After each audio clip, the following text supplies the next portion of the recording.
अच्छा, ये IAS 36 का पैराग्राफ 9, 10 और 12 में लिखा हुआ है, identify an asset that may be appear. कोई देर वापस आओ। आइडेंटिफाई करना, पेज नंबर बाद में खोल लेना, मैं बाद में बता देता हूँ, मैं अभी लिखने लगा हूँ, वो आपने बातें लिख ली जाए। अच्छा, जब आपने इम्पेयरमेंट टेस्ट लगाना है, पहली बात, अगर आप डेप्रिसिएशन हर साल लेते हैं या किसी साल डेप्रिसिएशन नहीं लेते, हर साल लेते हैं डेप्रिसिएशन। दूसरा, रिवैल्यूएशन, अगर हर एनुअल रिवैल्यूएशन है तो हर साल रिवैल्यू करते हैं, 2 साल बाद है तो हर 2 साल बाद करते हैं, 3 साल बाद है तो हर 3 साल बाद करते हैं, और मैक्सिमम कितना लेट कर सकते हैं, 3 to 5 ईयर से ज्यादा लेट नहीं कर सकते। अब इंपेयरमेंट टेस्ट कब लगाते हैं? अभी हमने सवाल किया इंपेयरमेंट टेस्ट कब लगाते हैं, वो कहता है कि IAS 36 चाहता है कि हर साल इंपेयरमेंट टेस्ट लगाने की जरूरत नहीं है। IAS 36 क्या कहता है? हर साल इंपेयरमेंट टेस्ट लगाने की जरूरत नहीं है। तो लोगों ने पूछा क्यों? वो कहता है जनाब टाइम जाया होता है, कॉस्ट लगती है, तो हर साल इंपेयरमेंट टेस्ट लगाने की जरूरत। तो कहते हैं फिर कब लगाना चाहिए? फिर उसने कुछ इंडिकेटर बताए, और हमारे पास जो इंडिकेटर्स हैं, अगर क्वेश्चन के अंदर वो कहता है ना कि इंपेयरमेंट टेस्ट लगाओ, तो इंडिकेटर मिल गया। प्रैक्टिकल इंडिकेटर्स होते हैं, वो कहता है कि कब कौन से इंडिकेशन। पहली बात कि IAS 36 क्यों मना करता है हर साल इंपेयरमेंट टेस्ट ना लगाने के लिए? उसकी 2 प्रॉब्लम्स हैं। IAS 36 not required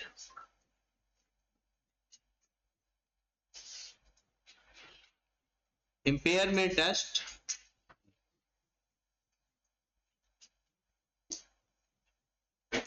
annually because of cost constraint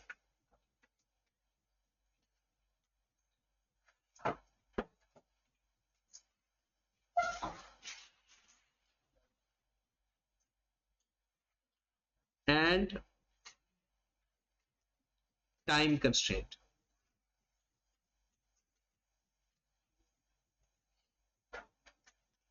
IAS 36 require नहीं करता कि वो हर साल इंपेयरमेंट टेस्ट लगाओ। वजह क्या है? टाइम कंस्ट्रेंट और कॉस्ट कंस्ट्रेंट। तो फिर कब लगाना चाहिए? आई कैप, सॉरी, ISA या IAS बल्कि, या IFRS, ये कहता है कि भाई आपको अगर इंडिकेटर्स मिल जाएं,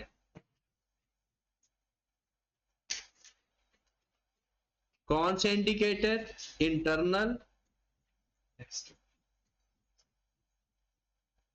एक्सटर्नल।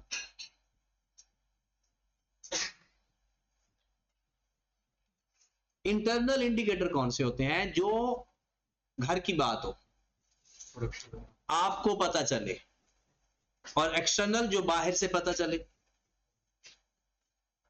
इंटरनल जो आपके कंट्रोल में हो, एक्सटर्नल जो आपके कंट्रोल में ना हो। इंटरनल इंडिकेटर, आपका एसेट खराब हो रहा है, उसका वैल्यू एंड यूज कम हो रही है, रिकवरेबल अमाउंट कम होने के चांसेस है। कब? अगर आपका एसेट डैमेज हो जाए, ऑब्सोलीट हो जाए, उसका एक्सीडेंट हो जाए। तो जब कोई भी इंपेयरमेंट टेस्ट का मतलब क्या है? जब उसकी कैरिंग अमाउंट, बुक वैल्यू ज्यादा हो लेकिन उससे रिकवर कम हो। एक एसेट अच्छा भला था, डैमेज हो गया, तो क्या अब भी रिकवरेबल अमाउंट वही होगी जो पहले चल रही थी? रिकवरेबल अमाउंट का मतलब क्या? बेच के पैसे आना या इस्तेमाल करके पैसे आना। अगर आपका एसेट डैमेज हो जाता है तो क्या फिर भी उतने ही पैसे आएंगे जितने पहले आने थे? नहीं। तो हो सकता है फिर आपकी जो कैरिंग अमाउंट है वो आपकी रिकवरेबल अमाउंट से ज्यादा हो जाए। क्योंकि इंपेयरमेंट टेस्ट कब लगता है? जब कैरिंग अमाउंट रिकवरेबल अमाउंट से। तो एक इंटरनल फैक्टर है, एसेट अगर आपका डैमेज ऑब्सोलीट, डिस्ट्रॉय, डिस्ट्रैक्ट, कोई भी लफ्ज इस्तेमाल हो सकता है।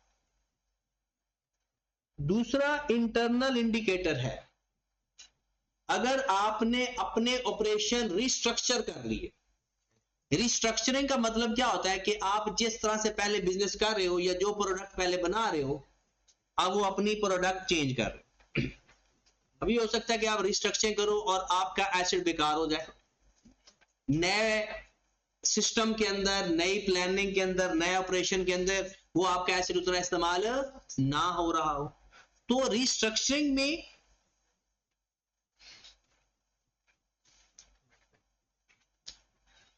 या आपका एसेट आइडल पड़ा हुआ है, या आपका एसेट आपने डिसकंटिन्यू कर दिया उसका use, discontinue of use,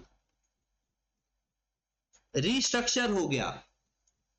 restructure ही आपने अपना बिजनेस के ऑपरेशन चेंज किए, सिस्टम चेंज किया, जो आपका एक एसेट कोई था, अब वो एक नए सिस्टम में या तो इस्तेमाल नहीं होना या कम इस्तेमाल होना। अगर इस्तेमाल ना हुआ तो पता चलता है कि अच्छा, पता चलेगा जी इसकी रिकवरेबल अमाउंट कम तो नहीं होगी। अगर कम इस्तेमाल हो गया तो रिकवरेबल अमाउंट कैसे कम होगी? उसके फ्यूचर कैश फ्लो कम होंगे। अगर फ्यूचर कैश फ्लो कम होंगे तो वैल्यू एंड यूज कम होने के चांसेस हैं। तो इसलिए फिर इंपेयरमेंट टेस्ट लगा के चेक कर लेना चाहिए। ये इंडिकेटर है कि इंपेयरमेंट टेस्ट लगेगा, चेक करें या ना करें। जरूरी नहीं है कि इंडिकेटर मिलेगा तो लाजमी इंपेयर होगा, ये जरूरी नहीं है। ठीक होगी बात? मैंने सुनना है, आप लोग जिसने सोना है सो जाए, फिर बाद मुझे पता है कौन कौन सो रहा है। ठीक है, मैंने सारा ये करवाने के बाद फिर मैंने सुनना भी है। ठीक है ना विद जंबो? आप अब सोए जरा। ठीक, वो मैं चीखी जा रहा हूँ, गला मेरा बैठी जा रहा है और वो आंखें खोल के सोई जा रहे हैं, आदमी है। आपको क्या लगता है, इधर आकर बैठो, आप में से हर बंदा देख कर ही बता सकता है कौन सो रहा है कौन जाग रहा है।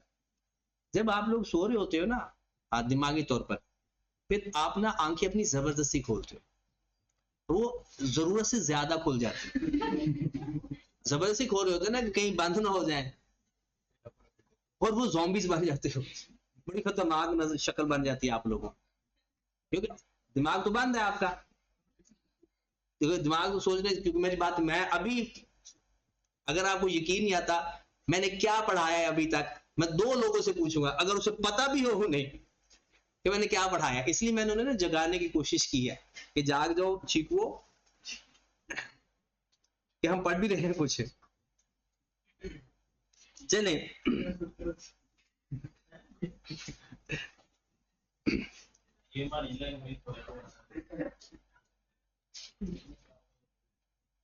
नहीं, वो तो अब जाग गया है। 2 इंडिकेटर हो गए कि अगर ये सवाल के अंदर इंडिकेटर होंगे या प्रैक्टिकल लाइफ के अंदर, तो आप इंपेयरमेंट टेस्ट लगाओगे, वरना इंपेयरमेंट टेस्ट लगाने की जरूरत नहीं। तीसरे नंबर पर, अगर आपके एसेट की लाइफ चेंज हो जाए किसी भी वजह से, अब लाइफ चेंज होगी, पहले फ्यूचर कैश फ्लो ज्यादा मिल रहे थे, अब अगर लाइफ कम होगी एसेट की तो फ्यूचर कैश फ्लो भी कम हो जाएंगे। पर अगर फ्यूचर कैश फ्लो कम हो गए तो डाउट हुआ ना कि वैल्यू एंड यूज उसकी खराब हो सकती है, रिकवरेबल अमाउंट चेंज हो सकती है। तो हो सकता है रिडक्शन या reduce useful life.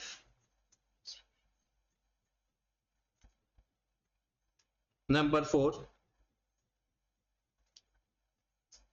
Actual performance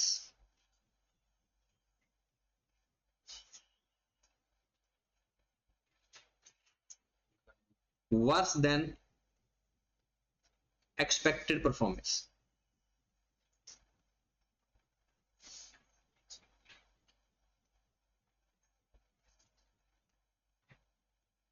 ये एसेट की बात हो रही है, किसी इंसान की बात नहीं हो रही। सोचा था क्या, हो क्या रहा है? Actual performance worse than expected performance.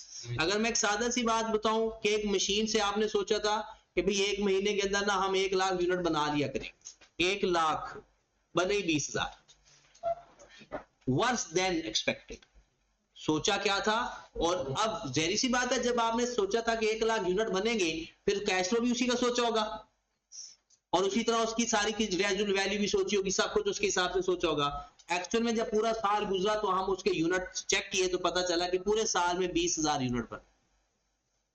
तो अगर आपके एसेट्स की एक्चुअल परफॉर्मेंस एक्सपेक्टेड परफॉर्मेंस से कम हो, वर्स देन कम हो, तो तब भी आप इंपेयरमेंट टेस्ट लगा के चेक कर लो कि आपके एसेट की रिकवरेबल अमाउंट कहीं एक्चुअल कैरिंग अमाउंट से कम तो नहीं होगी। तो ये 4 इंटरनल इंडिकेटर्स हैं, और ये पेपर में आपसे पूछे जा सकते हैं। पेपर में तो पूछे ना पूछे, मैंने जरूर पूछे अभी ये खत्म करने के बाद। जी, अगर यूजफुल लाइफ इंक्रीज हो जाए ना, तो ये तो कोई इंडिकेटर ना हुआ। अगर यूजफुल लाइफ बढ़ गई है तो कैश फ्लो बढ़ेंगे, कैश फ्लो बढ़ेंगे तो हमारी रिकवरेबल अमाउंट बढ़ेगी। तो हमें ये डर होता है कि recoverable amount actual carry amount से कम ना हो जाए। रेजिडुअल वैल्यू कम या ज्यादा हो, उससे फ्यूचर कैश फ्लो फर्क तो पड़ता है, ठीक है ना। वो इसके अंदर आ जाता है कि आपने आइडा रखा या डिसकंटिन्यू किया या रीस्ट्रक्चर किया, उससे फर्क पड़ सकता है। अच्छा, अब एक्सटर्नल इंडिकेटर पे आ जाए, और ये थोड़े इंटरेस्टिंग भी हैं। सबसे पहला मैं लिखने लगा हूं चेंज इन टेक्नोलॉजी या इकोनॉमिक कंडीशन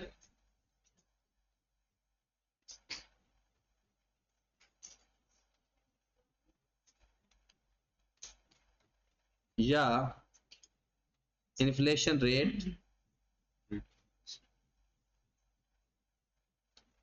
कि अगर टेक्नोलॉजी चेंज होगी या इकोनॉमिक कंडीशंस चेंज होगी या इन्फ्लेशन कम या ज्यादा हो गई, तो भी हमारे एसेट्स की परफॉर्मेंस पे फर्क पड़ जाता है।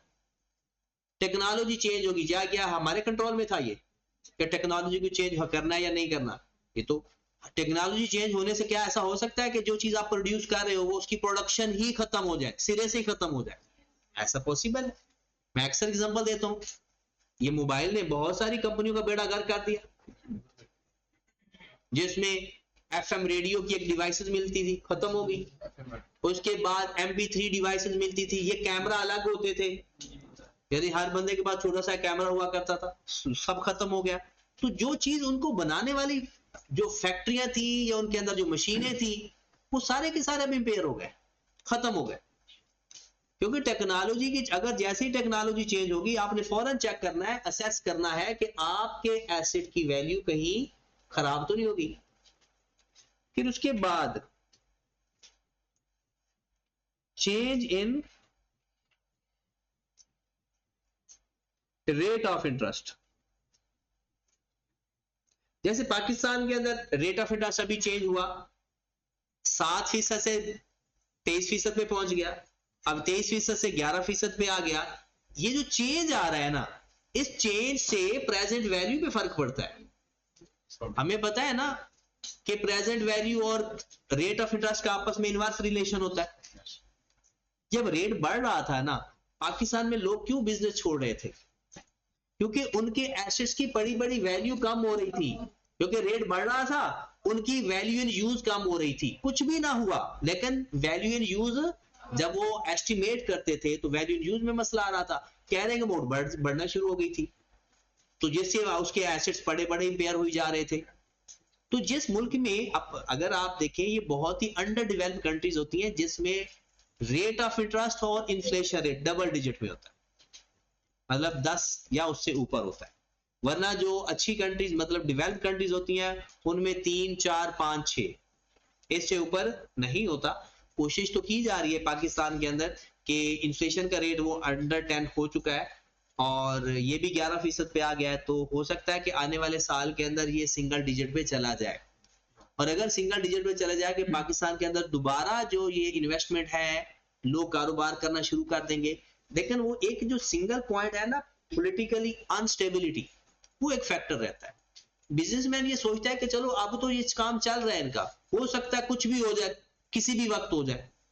बैठे बैठे उनको ख्याल है जी शहबाज शरीफ भी अच्छा बंदा नहीं है, वो शहबाज शरीफ के खिलाफ हो जाए, क्योंकि इस टाइम भी शहबाज, अगर पीपल पार्टी उससे अलग हो जाती है फिर इनकी हुकूमत खत्म हो जाएगी। तो पीपल पार्टी को जब ये खिलाते रहेंगे वो इनके साथ रहेगी, जैसे ही वो थोड़ा बहुत आंखें दिखाएंगे वो कहेंगे ठीक है जी तहरीक एतमाद ले आओ। तो ये जो अनस्टेबिलिटी ऑफ पॉलिटिकली सिस्टम होता है ना, ये बहुत ज्यादा अफेक्ट करता है किसी भी मुल्क की इकोनॉमी को। इंडिया के अंदर हमसे ज्यादा करप्शन है, इंडिया के अंदर हमसे ज्यादा हालात खराब है, उसके बावजूद भी वहां बिजनेस हो रहा है। वजह कि उसमें आज तक मार्शल लॉ लगा ही नहीं।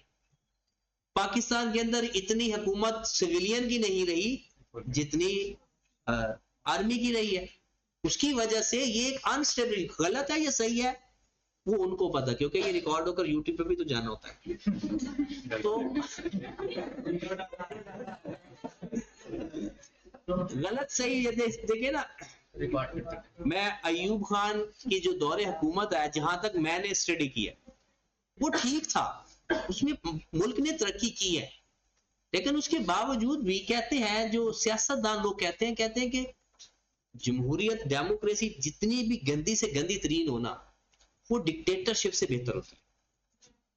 अब लोग तो मुशर्रफ की भी कुछ लोग तारीफें करते हैं कि मुशर्रफ के दौरे हुकूमत में भी बड़ा अच्छा हुआ, मुल्क ने तरक्की की, खाना ढमकाना, लेकिन वो आर्टिफिशियल थी। लेकिन जो अयूब खान का मैंने जो जहां तक स्टडी किया, बाकी अगर आप अमेरिका की स्टडी करो तो अमेरिका के शुरू से उन लोगों ने यही सोच किया हुआ है कि मुख्तलिफ कंट्रीज की ना फौजियों को खरीदा हुआ, यानी उसकी पूरी की पूरी स्टैब्लिशमेंट को उन्होंने खरीदा हुआ है। आपने उसकी कोशिश आपने तुर्की में भी देखी होगी कि जब तैयब उर्दुगान आया था तो तैयब उर्दुगान को पकड़ लिया था, पकड़ के जो आर्मी वाले थे उन्होंने पूरी तुर्की का कंट्रोल संभालने लगे थे। तो लोग तुर्की के बाहर निकल के उसके सामने आकर लेट गए टैंकों के कि हमें मार दो। 24 लोगों को मारा भी गया था, लेकिन ये है कि फिर वो संभल गए, उन्होंने उनको अल्टीमेटली तैयब उर्दुगान को छोड़ना पड़ा।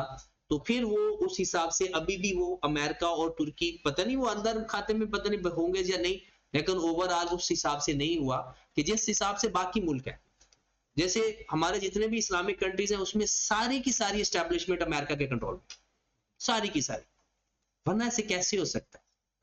हमारा पहला काबा बैतुल मुकद्दस, ये इस्लामिक कंट्रीज हैं और ये बैतुल मुकद्दस है, और वहां पर वो बमबारी करते हैं।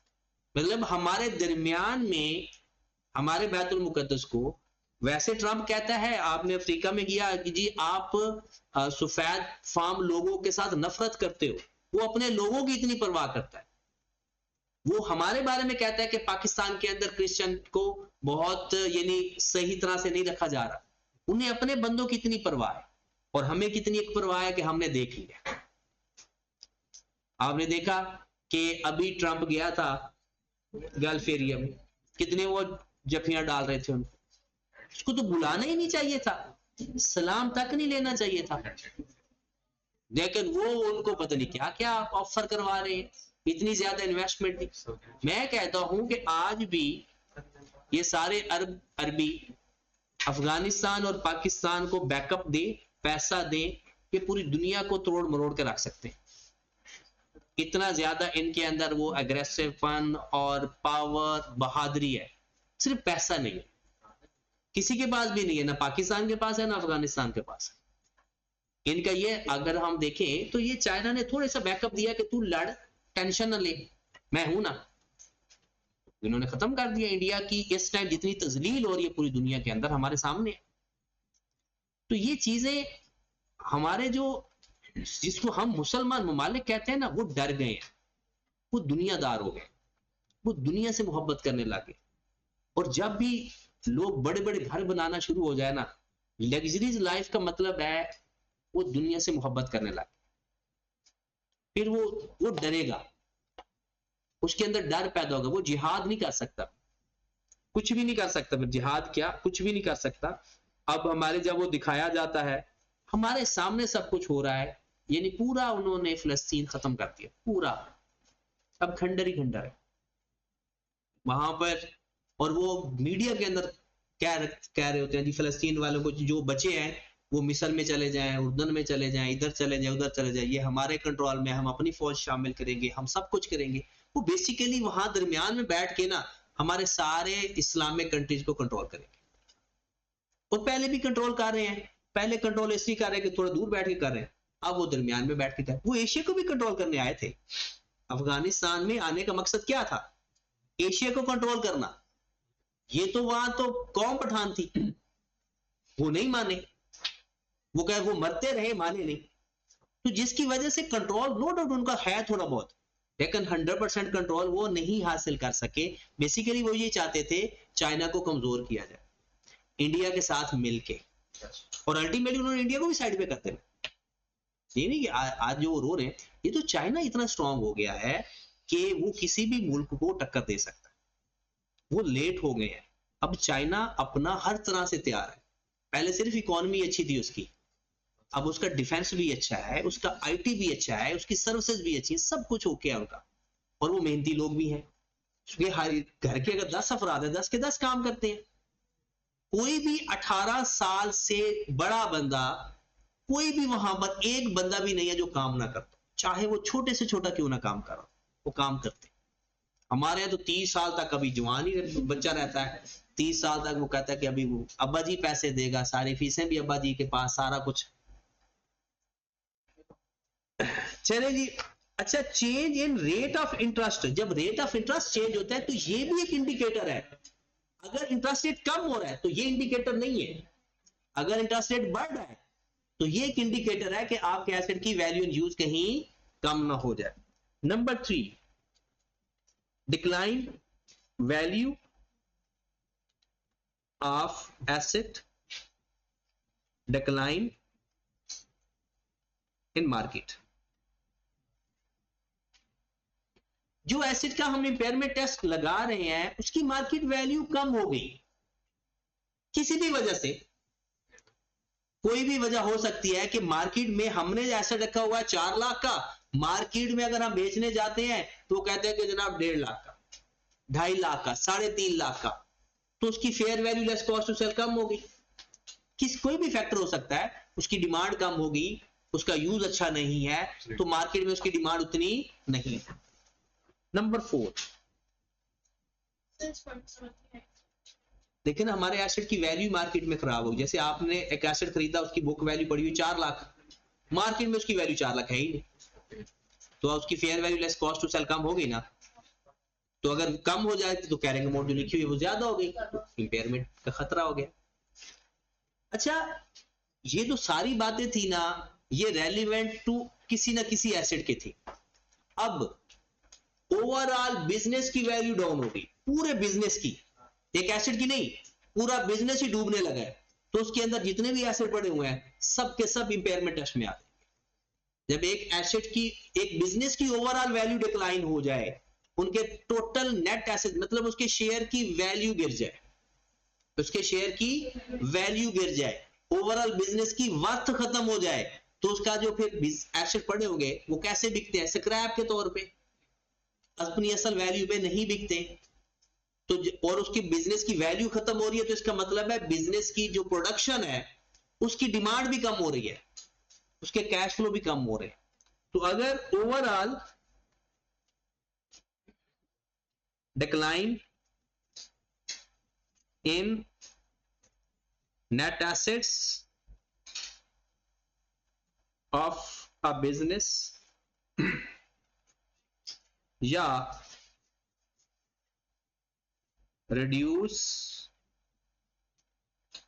reduction in equity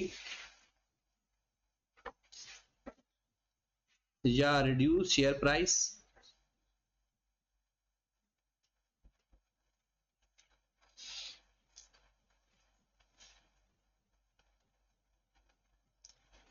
तो ये भी एक इंडिकेटर होता है कि उसके एसेट्स भी इंपेयर, उनकी वैल्यू कम हो गई। जब भी एसेट की वैल्यू कम होती है, कोई ऐसी वैसी बात हमें पता चले, तो हम इंपेयरमेंट टेस्ट लगाकर चेक कर लेंगे कि इंपेयर हुआ है या। कैसे पता चलेगा इंपेयर हुआ है? Carrying amount exceed recoverable, carrying amount exceed recoverable amount. उसके बाद अभी हमने पहले पढ़ा कि IS 36 चाहता है कि हर साल इंपेयरमेंट टेस्ट लगाने की जरूरत क्यों जरूरत नहीं है, टाइम और कॉस्ट कंस्ट्रेंट। फिर कहता है कि अगर कोई इनमें से इंडिकेटर मिले, जब मिले, हर साल मिल जाए, 2 साल बाद मिल जाए, 5 साल बाद मिल जाए, फिर टेस्ट लगा।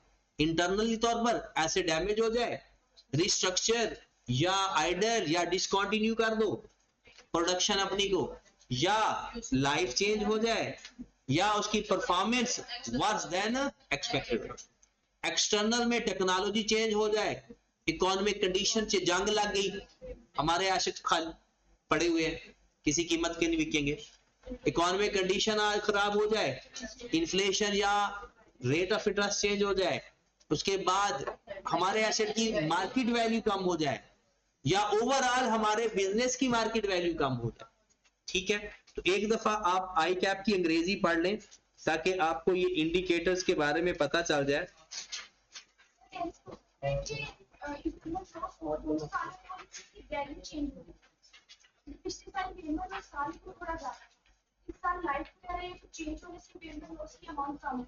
हो सकता है, बिल्कुल करता है, रिवर्सल ऑफ इंपेयरमेंट लॉस भी होता है। हाँ जी होता है, बिल्कुल होता है, चेंज होता है। अगर पहले इंपेयरमेंट लॉस हो गया तो बाद में रिवर्सल ऑफ इंपेयरमेंट भी हो सकता है। चलें जी, आ जाए जरा पहले इंटरनल देखें। पेज नंबर जनाब है ये 158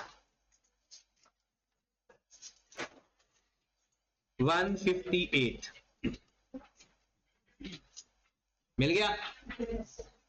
इंटरनल इंडिकेटर या इंटरनल सोर्स, ये पेपर में सवाल आ सकता है आपको, अंग्रेजी वाला। Evidence is available of obsolete या physical damage of an asset. Number 1 हो गया, एविडेंस आपको मिली कि जो एसेट आपके पास पड़ा हुआ है या तो वो ऑब्सोलीट हो रहा है या डैमेज हो गया, तो इंपेयरमेंट टेस्ट लगाएंगे। दूसरा, सिग्निफिकेंट एडवर्स चेंज, होना एडवर्स चेंज है, फेवरेबल चेंज आएगा तो फिर क्या इंडिकेटर है। Including the assets become idle, asset बेकार हो गया। डिसकंटिन्यू मतलब आपने उसको इस्तेमाल करना छोड़ दिया। रिस्ट्रक्चर द ऑपरेशन, अपने काम को रिस्ट्रक्चर कर दिया, जहां पर एसेट इस्तेमाल होता था, जहां पर एसेट आपका इस्तेमाल होता था उसको आपने रिस्ट्रक्चर कर लिया, तो तब भी हो सकता है कि आपके एसेट की कैरिंग अमाउंट एक्सीड कर जाए। तीसरे नंबर पर, significant adverse changes included plan to dispose of an asset before previously expected date, reassessing the useful life as finite rather than indefinite। वो कहता है कि अगर एडवर्स चेंज आ गया, आपने वक्त से पहले ही अपने एसेट का बेचने का सोच के बैठे हो, इसका मतलब है उसकी लाइफ आपको लगती है कि उतनी ज्यादा नहीं है, तो या आपके अपने एसेट्स की लाइफ पहले से कम समझ रहे हो, तो तब भी आप इंपेयरमेंट टेस्ट लगा दो जी, लाइफ कम हो जाए।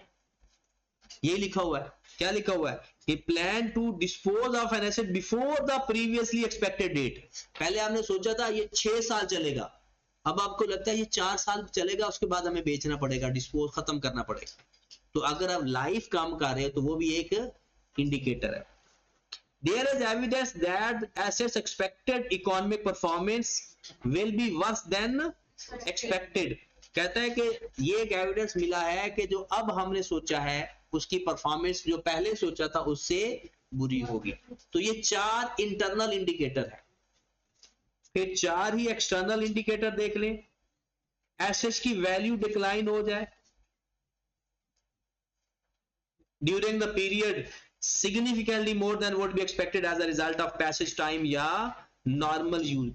कहता है कि उसकी ना जैसे जैसे हम इस्तेमाल करेंगे नॉर्मल तरीके से नहीं, सिग्निफिकेंटली उसकी वैल्यू कम होना शुरू हो जाए, उसकी मार्केट में वर्थ खत्म होना शुरू हो जाए। फिर वो कहता है significant change in technology, market, economic factor, law and regulation and adverse effect on the, effect adverse ही होना है, एडवर्स इफेक्ट होगा तो इंपेयरमेंट लगेगी वरना नहीं लगेगी।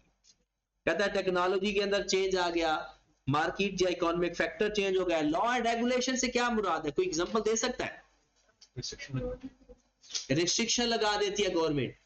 पाकिस्तान के अंदर स्पेशली लाहौर के अंदर 2 रिस्ट्रिक्शन मैं आपको बताता हूँ, उसमें एक इंपेयरमेंट और एक रिवर्सल ऑफ इंपेयरमेंट भी है। जब मुशर्रफ का दौर हुकूमत आया था ना, उसने सारे ये जो आजकल ये चिंची रिक्शा नहीं, ओपन रिक्शा जो चल रहे होते हैं, इनको लाहौर से खत्म कर दिया था कि भाई लाहौर में ये चलेंगे ही नहीं। वो एक सरसब्ज पाकिस्तान के नाम से उसने एक रिक्शा चलाए थे, तो वो गैस पे चलते थे, कहते हैं कि ये आलूदगी फैलाते हैं, उनको निकाल दिया। अब क्या हुआ, वो जो रिक्शों की कीमत है वो फौरन लॉन्च बना, वो खत्म हो गई, कीमत ही नहीं रही, क्योंकि लाहौर बड़ा शहर था, उनकी जो प्रोडक्शन है वो कहां जाकर खपाते। अब बाद में उसका जब रिस्ट्रिक्शन खत्म हुई तो अब वो उसी वैल्यू पर दोबारा वापस आ गए। अब एक और था कि ये जो शॉपिंग बैग नहीं होता प्लास्टिक वाला, तो इसको भी बैन कर दिया, अभी भी बैन है। अब वो इस्तेमाल तो होता है लेकिन बैन ही है। इस्तेमाल तो होता है, उस तरह से इस्तेमाल नहीं होता जिस तरह वो पहले इस्तेमाल होता था। तो जो जो प्लांट वो बनाते थे शॉपिंग बैग, अब उन प्लांट की वैल्यू कम होगी। तो वो कहते हैं कि अगर आपने ये देखना है कि मार्केट या कोई लॉ एंड रेगुलेशन चेंज हो जाए, तो तब भी आपने देखना है कि आपके एसेट अफेक्ट तो नहीं हुआ। Increase in market rate of interest या rate of return affecting the value in rate of return या रेट ऑफ इंटरेस्ट एक ही बात है। कहते हैं अगर ये चेंज हो जाएगा तब भी आपके एसेट की वैल्यू में गड़बड़ हो सकती है। आखिरी ये जो इतना बड़ा लिखा हुआ है ना, ये पहले कौन सा है, ओवरऑल एसेट की वैल्यू कम, बिजनेस की वैल्यू कम हो जाए, उसके नेट एसेट्स की वैल्यू कम हो जाए, उसके net assets equity number of shares एक ही बात होती है। आप जब छोटे छोटे होते थे तो पढ़ा था ना कि net assets is equal to equity.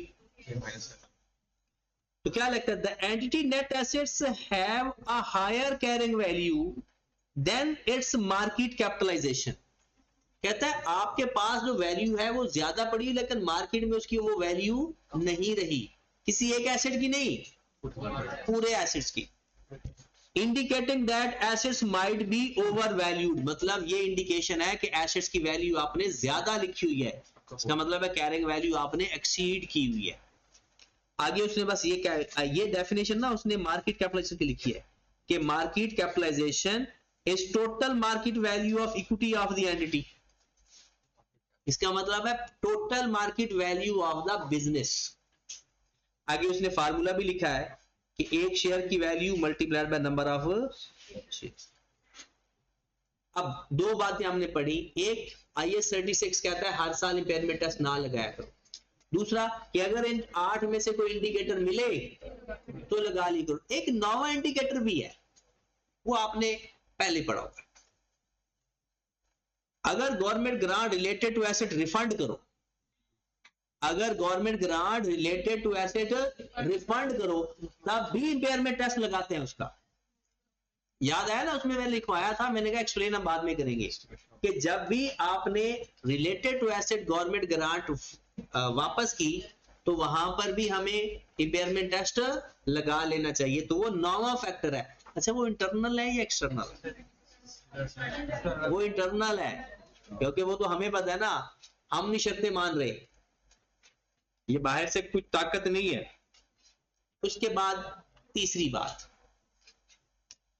और इसकी इंपॉर्टेंट बात भी है, कहता है कि आपने कहा जी IAS 36 कहता है कि हर साल ना लगाओ, जब भी इंडिकेटर मिले साल बाद 5 साल बाद लगा दिया करो।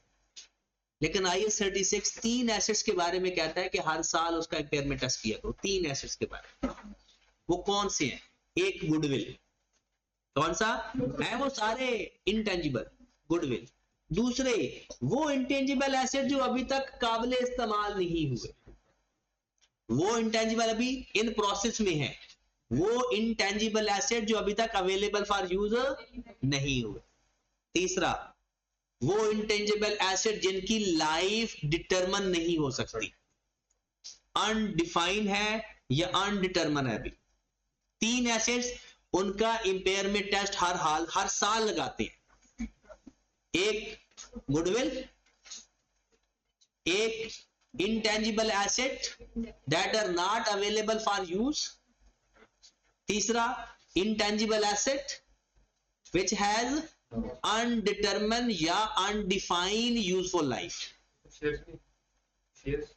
शेयर्स की क्या बात है, इंटेंजिबल एसेट तो ये सॉफ्टवेयर होते हैं, एप्स होती हैं, गुडविल होती है, वो प्रोटोटाइप्स चीजें। शेयर्स तो और चीज है। हाँ जी, तो कितनी कौन से 3 एसेट्स हैं जिन पर हर साल इंपेयरमेंट टेस्ट लगता है? गुडविल, इंटेंजिबल एसेट जिनकी लाइफ डिफाइन नहीं है, और जो एसेट अवेलेबल फॉर यूज अभी कंप्लीट नहीं हुए, मतलब। ठीक है, ये देख ले, ये बात भी यहां पर हम government grant related to asset अगर रिफंड कर दो ना, तो उस एसेट के ऊपर भी इंपेयरमेंट टेस्ट लगाते होते हैं। Government grant refund related to assets, उस पर भी इंपेयरमेंट टेस्ट लगाते होते हैं।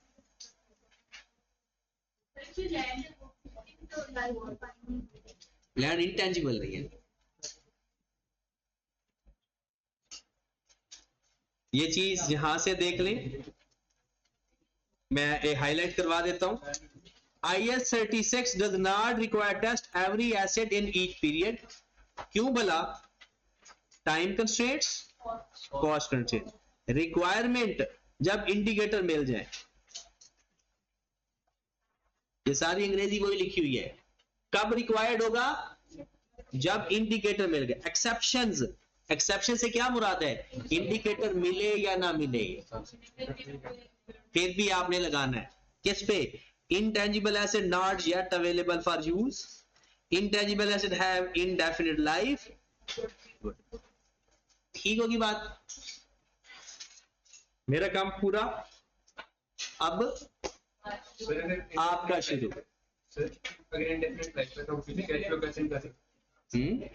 परपेचुटी, तो उसमें लाइफ अनडिफाइंड होती है।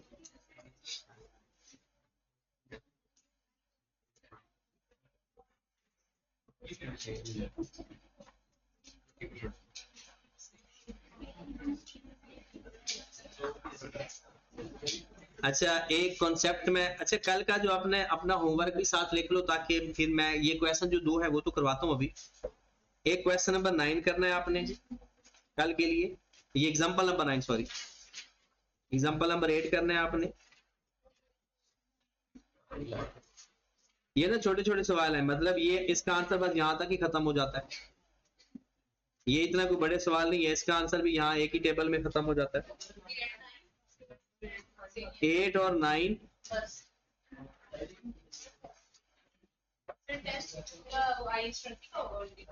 क्या? IS 20 का नहीं हुआ अभी तक? हाँ, IS 20 का ही होगा।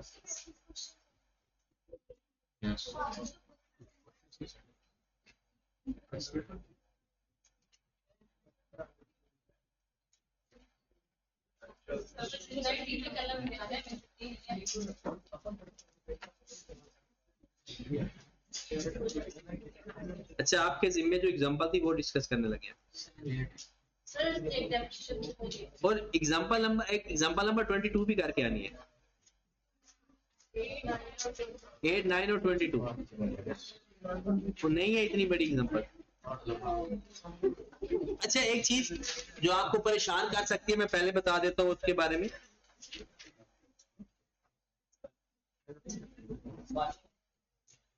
इनफ्लो या प्रॉफिट विद प्रोबेबिलिटी। आपको क्वेश्चन के अंदर इनफ्लो या प्रॉफिट या लॉस बताया हो और साथ प्रोबेबिलिटी भी बताई हो, तो हम वो इनफ्लो कैसे फाइंड करेंगे उसका तरीकाकार देख लें। अगर क्वेश्चन के अंदर वो ये कहे कि 500 का प्रॉफिट होगा, 60% चांस है, और 600 भी प्रॉफिट हो सकता है, उसका 40% चांस है। हमने फ्यूचर एक्सपेक्टेशन देखनी है ना। 500 प्रॉफिट होगा, कितना चांस है? 60%। 600 प्रॉफिट होगा, कितना चांस है? 40%। जब ऐसी सिचुएशन आ जाए तो आपने कुछ इस तरह से प्रॉफिट फाइंड करना है, या आपका इनफ्लो होगा 500 multiplied by 0.60 plus 600 multiplied by 0.4, जिसकी जो प्रोबेबिलिटी है उसके साथ मल्टीप्लाई कर दो और प्लस कर दो। जिसकी जो प्रोबेबिलिटी है, इसे पता है क्या बोलते हैं, एक्सपेक्टेड प्रॉफिट। क्या बोलते हैं? और आपको पता है एक्सपेक्टेड वैल्यू फाइंड करने के लिए उस वैल्यू को प्रोबेबिलिटी से मल्टीप्लाई करना पड़ता है। एक्सपेक्टेड वैल्यू कैसे फाइंड होती है? वैल्यू को प्रोबेबिलिटी से मल्टीप्लाई कर दो, एक्सपेक्टेड वैल्यू आ जाती है। तो कितना आ गया प्रॉफिट? 540। ये है आपका एक्सपेक्टेड प्रॉफिट। या अगर कभी अभी आपके पेपर में आया तो नहीं हुआ, लेकिन हो सकता है आ जाए, वो कहता है जी 800 प्रॉफिट होगा, 80% चांस है। हमने एक से बंदे से कहा कि भाई ये प्रोजेक्ट शुरू कर रहे हो, क्या चांसेस है, कितना प्रॉफिट? कहते 800, 80% चांस है। हमने कहा लॉस नहीं हो सकता? कहता वो भी हो सकता है, 200 तक का लॉस हो सकता है। उसके चांस कितने हैं? तो अब आप एक्सपेक्टेड प्रॉफिट फाइंड करोगे, 800 multiplied by 0.80 minus 200 multiplied by 0.600 पूरा। तो ये आपका एक्सपेक्टेड इनफ्लो या एक्सपेक्टेड, ये आपके ना किसी सवाल में इस्तेमाल हुआ है, तो ये आपको पता होना चाहिए। बाकी कुछ चक्कर नहीं है, कोई सवाल मुश्किल है ही नहीं। मंडे को हमने ये 3 सवाल डिस्कस करके ना जी, कल एक सवाल था उसमें ना आपने कहा था डेप्रिसिएशन को इम्पोर्टेंट इग्नोर कर देते, लेकिन एक कल एक सवाल था एग्जांपल में। हाँ तो ये करने लगा एग्जांपल कल वाले एग्जांपल कर जी। Compute impairment loss if any, the value of plant December 21। अच्छा, जरा खामोशी से, इसका ना मेन फॉर्मेट का इशू आता है आपको।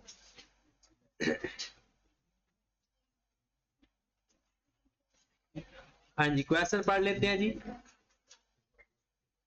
1 March 17, Germany Limited imported a plant 130 million. The commissioning of the plant is completed on 1st January 2018, मतलब इंस्टॉलेशन वगैरह। पैसा कितना लगा? 10 मिलियन।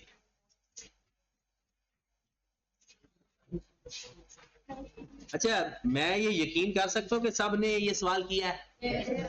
सर 130 प्लस 10,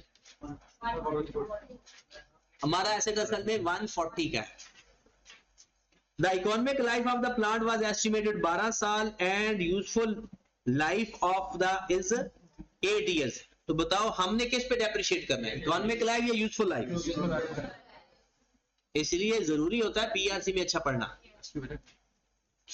आपने जितने टाइम इस्तेमाल करना है उतने टाइम के लिए उस अपने एक्सपेंस को अपोर्शन करोगे ना। यूज का मतलब होता है आपने इतने साल इस्तेमाल करना है। इकोनॉमिक लाइफ का मतलब है उसकी टोटल लाइफ। अब इसके बाद बेच दोगे, अगला बंदा इस्तेमाल करेगा, वो चलेगा। इकोनॉमिक लाइफ का मतलब है उसकी टोटल लाइफ, और यूजफुल लाइफ का मतलब है आप जितने साल इस्तेमाल। हाँ, एफिशिएंसी तो ऑब्वियसली कम होती रहेगी। The plant is being depreciated 20%, reducing balance method.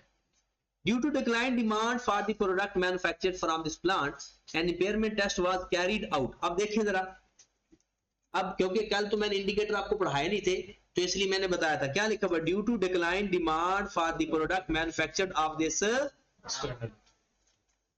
Internal है या एक्सटर्नल?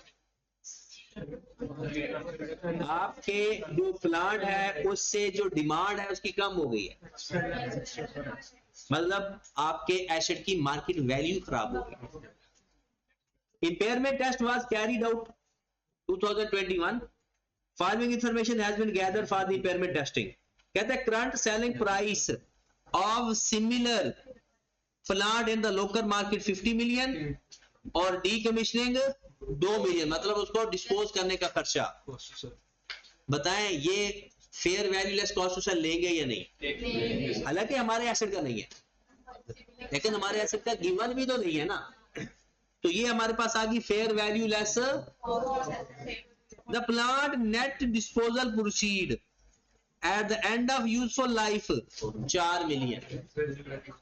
ये क्या चीज है? Residual value. अच्छा, आप जरा खामोशी। The current market risk free rate of interest is 8%. However, investor would ask additional return 2% uncertainty to inherent in such a plant, दोनों को ऐड करके लेंगे। अब junior accountant has calculated the following net cash flow, उसने net cash flow ये किए हुए 11, 7, 3 और 1। हाउएवर, ये जो आप कह रहे हो ये मुझसे ना कुछ 4-5 लोगों ने सवाल पूछा, मुझसे पूछने की बजाय अंग्रेजी पढ़ लेते। क्या लिखा हुआ है? However review of the accountant work revealed the following, जब हमने उसका नेट कैश फ्लो देखा तो ये बातें फाइंड की। Depreciation of the plant has been included as outflow, outflow का मतलब है माइनस किया हुआ है, हमने तो इग्नोर करना है और आप भी इग्नोर करना चाहते हो, लेकिन उसने आउटफ्लो कर दिया हुआ है ऊपर वाले कैश फ्लो में, तो हमने तो इग्नोर करना था, तो हम वापस रिवर्स कर देंगे इग्नोर करने के लिए। अब अगर पहले उसमें से ना प्लस होता ना माइनस होता, हमने डेप्रिसिएशन का कुछ भी नहीं करना। टैक्स अमाउंट 2 मिलियन को भी आउटफ्लो किया हुआ है, इसको भी ऐड बैक कर देंगे। Inflow from plant 22 include receipt of sales existing inventory in 2022, तो 2022 में से ये 3 मिलियन माइनस कर देंगे, क्योंकि उसने इनफ्लो बनाया हुआ है और वो एग्जिस्टिंग इन्वेंट्री का, हमने तो फ्यूचर का देखना होता है ना, तो एग्जिस्टिंग इन्वेंट्री का हमने माइनस कर देंगे। खत्म होगी बात। अब क्या करना क्या है, इसमें सबसे ज्यादा वर्कें क्या थी? डेप्रिसिएशन फाइंड करनी है अगले 4 साल, डेप्रिसिएशन फाइंड करनी है अगले 4 साल। हो जाएगा या बल्कि हुआ है? अगला सवाल एक दफा रीड कर लें।